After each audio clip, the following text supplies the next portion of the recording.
రోడ్ల మీద తరిమి తరిమి కొడతాం. ఏ నా కొడుకు పాపంపేటలో ₹1 వసూలు చేయని ఎవరిని కూడా, ఒక పిల్ల ఎవరిని కింద పడనీయం.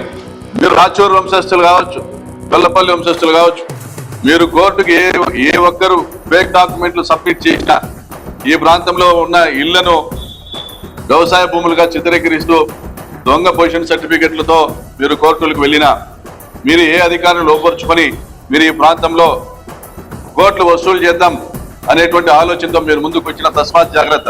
ఇక ఇక్కడ పరిటాలను నమ్మే పరిస్థితి లేదు. వాళ్ళ అండదండలతో ఈ ప్రాంతంలో దుర్మార్గంగా 100 కోట్లు వసూలు చేయాలని కలల కంటున్నటువంటి ఈ సుభాష్ రెడ్డికి ఓపెన్ వార్నింగ్, ఆ శ్రీరాములకు ఓపెన్ వార్నింగ్, ఆ వెంకట చౌదరికి ఓపెన్ వార్నింగ్. నెత్తిన రూపాయి పెడితే పావులకు కొన్న కొడుకులు మీరంతా 1000 కోట్ల ఆస్తుల కోసం వస్తారా?